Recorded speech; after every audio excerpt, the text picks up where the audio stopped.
You're listening to School Counseling Simplified, a podcast with easy-to-implement strategies for busy school counselors. Here's your host, Rachel Davis from Bright Futures Counseling. Hey there, Rachel here. I am so glad that you all are listening to and enjoying the podcast. We've been getting some great feedback.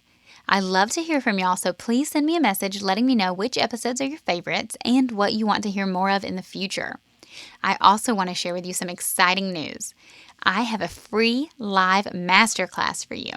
I will be sharing 3 secrets to transform your counseling program to increase your impact and get the recognition you deserve.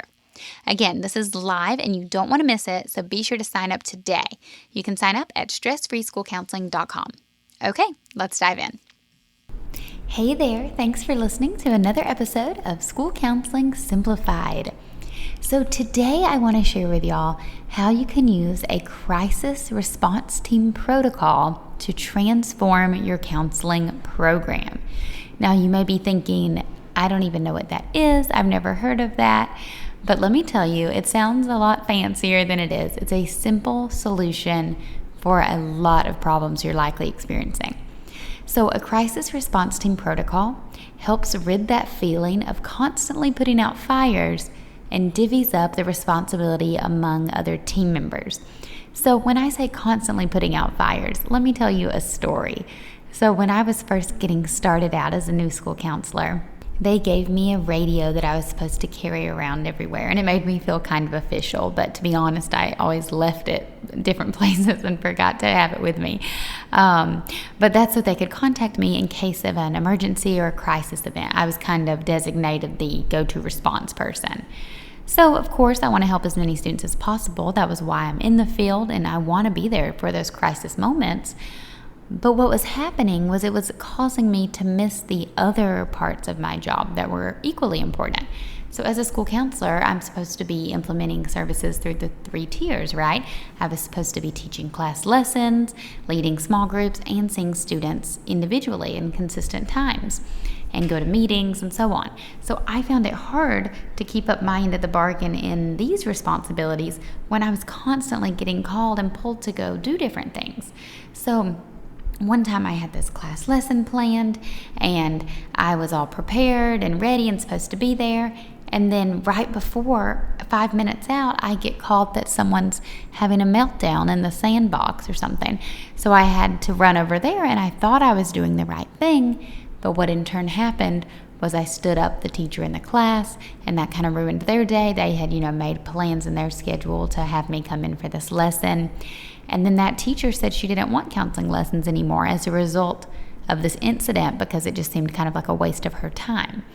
And it left me feeling very discouraged, and I was like, I need a solution for this problem.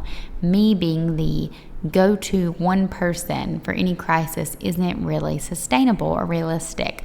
So what I did was I met with my team there and I established a crisis response team protocol. And as the counselor, you are likely skipping scheduled events to deal with unexpected ones. You can probably relate. And it's kind of funny almost because it's like, how can I teach a lesson on friendship or conflict resolution when a fight's happening? That's like boots on the ground conflict resolution, right? So I know how you're feeling. But having a crisis response team protocol respects everyone's time. And remember, those preventative class lessons are a part of your job. So you need to prioritize these times that you've committed to teachers, to students, to parents. You need to prioritize these things. But of course, we also want to make sure that these kiddos in crisis are getting the help they need as well. So let me tell you about it. So there's 2 parts here. There's the crisis response team, and then there's the protocol to follow. So the team consists of people who can help when a student is in crisis. So I want you to think of people at your school that you could use for your crisis response team. Now, these team members are likely not going to be teachers because teachers probably have the most stringent schedule and the strictest, least flexible schedule of everyone at school, right? They have it all mapped out. I mean, I'm impressed by teachers' schedules constantly, down to the minute. They're like, we have lunch, and then we have recess, and then we have this break. And it always seems that the times, this is kind of a tangent, but just that's something I was thinking. It kind of always seems that the times end on like a 3 or a 7. It's never like lunch ends at 10:35. It's always lunch ends at 10:32, and then we have reading at 2:17 or something random. Anyways, I just always think that's kind of funny. Basically, teachers continually impress me with their scheduling abilities. And if you are a former teacher, now counselor, which I know some of you are, then maybe you can share some wisdom with us over in our Facebook group on how you do this, some scheduling tips. But for most of my counselor friends out there, scheduling can be a struggle, and that's why I'm telling you about this crisis response team protocol, because it is a scheduling strategy that you can use to reach more students and continually advocate for your role. So what you want to do is establish that team. Now, your potential team members, you want to think of people who are not regular classroom teachers. You're thinking of people who have more flexible schedules on campus, such as school psychologist, instructional coach, behavior specialist. It could be your principal. It could be a speech language pathologist, people like that, maybe even a librarian, people whose schedules are a little more flexible.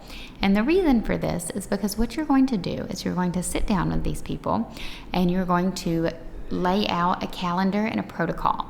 So you're going to get your daily calendar and assign everyone a different time of day that they're kind of on call or responsible for a crisis if it occurs during that time. So for example, if you're at school from 8 to 3, maybe as the school counselor, your time is from 11 to 12:30. That's your crisis time, that hour and a half block. And then maybe other team members have 30 minutes in the morning, 30 in the afternoon, or maybe they too have an hour and a half block. Depending on how many people you have, depends on how big the time chunks will be, right? So let's say your school psych is responsible for 8 to 9, and then the principal 9 to 9:30, and then it's you, and then it's the speech pathologist, the behavior specialist. Maybe the principal has another shift in the afternoon. Think of it like shifts that people have, right? Shifts that you are on call, kind of like a doctor would be. And then if a crisis happens throughout the day, whoever's designated time it is determines who will respond to the crisis. So if a crisis happens, they get on the radio, hey, we have a crisis. You look at your thing and you can see, is it your turn or is it someone else's turn based on the time? And then if it's your turn, you'll respond to the crisis, but you're expecting it, so you don't have a class lesson scheduled. You don't have a small group scheduled during that time. But if it's someone else's time, you know that you're not responsible for a potential crisis occurring at that time. So you can then choose to plan your lessons or to plan your small groups or to plan your parent meetings during that time. So this does a few things. When you map out the day, you're making different people responsible for different times. So hopefully there's not a crisis every day, right? We really hope there's not a crisis every day, and there's likely not. So if there's not, you're like, well, what am I going to do with this hour and a half time block? Well, what you can do is you can use this time to do planning, to do observations, tackle your to-do list. It's definitely not a free time that you're just kind of sitting around. I mean, if you're able to do that, maybe take a little self-care break. But seriously, you likely have a lot of things you need to do, but these are things that don't function on a time constraint. So what I mean by that is a parent meeting or a class lesson or even a reoccurring individual session or small group, those function on a time. They need an official time in your calendar. But some things you do, like maybe you're planning some lessons or catching up on some reading, professional development. I don't know. There's a lot of things you do that aren't time dependent. So you can use this time in your calendar to do those things. And of course, if a crisis does occur, and it's your turn, you won't do those things. You're on call, so you will be the designated person to respond to the crisis. So you're going to establish your team, find out who would be good team members, so you can talk about this idea with your principal or admin, ask them who they think would be good team members, maybe get some volunteers at a staff meeting, however you want to do it, and then you want to meet with those people, quick meeting one time, and figure out who's going to be responsible for which time. I recommend color coding a calendar. Make sure everyone has access to this calendar. Digital is usually best, so they know who that go-to person is. Now, of course, you want to keep in mind like a plan, the protocol. This is, you'll establish the protocol. What are you going to do if someone's absent? If the designated person's absent, who's the next in line? Things like that need to be discussed. Also with the protocol, you just want to discuss and review or potentially establish, if they're not established already, what you're supposed to do in a crisis. So the designated person is supposed to respond. Well, what exactly are they supposed to do? What de-escalation skills or training do they need to have if they're going to be responsible? Who are they supposed to contact if they need assistance? Things like that. So the protocol will vary depending on your school and your school's response to crisis, what they typically do. But the main thing I want you to kind of be assertive on and you to bring up is this idea of a team. So I want you to talk to your admin and say, hey, what if we had a team so it's not always on me?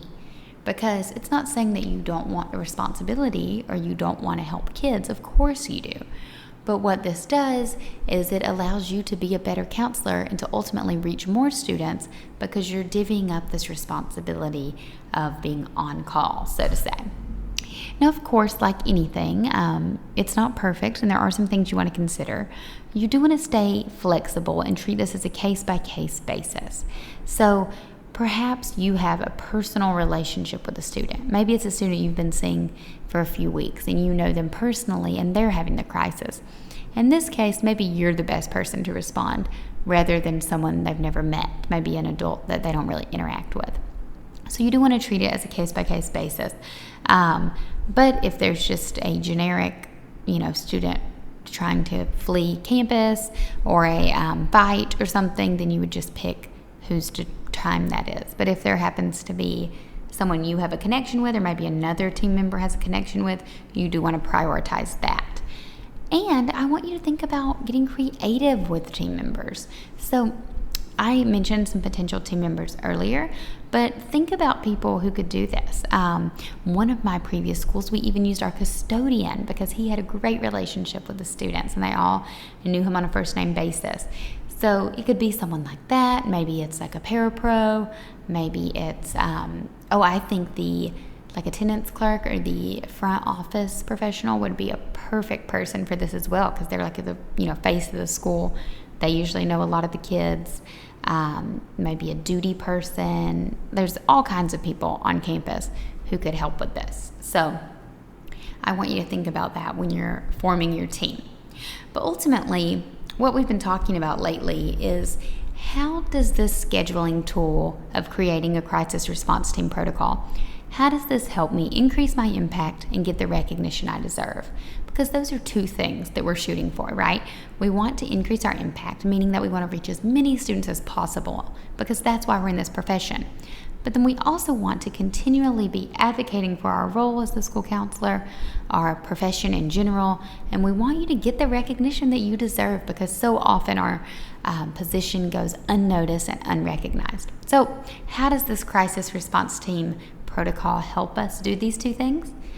Well, first, it helps you increase your impact because by clearing space in your schedule, it's allowing you to maximize your impact and see more kids.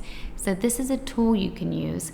I have several tools that you can use. I have a blog post, we'll link to it in the show notes, it's like 5 scheduling strategies. So this is just one of those 5, but several strategies and tools you can use to really divide your day up intentionally and to have an intentional schedule that allows you to support as many students as possible while feeling less stressed, opposed to just going in every day kind of like, what am I doing today? I have no idea.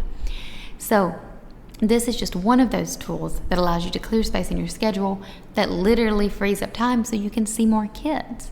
Time that you previously spent, putting out fires and running across campus because you got paged on your walkie talkie. You can now use that time to plan meaningful class lessons, to teach students, to lead small groups, to meet with parents, any of those things. And how does this help you get the recognition you deserve? Well, by showing your staff and your admin that your time is valuable, you help your position and you get the recognition that you deserve. So you will come across as feeling calm and confident and in control, even though your schedule is ever evolving because you have these systems in place.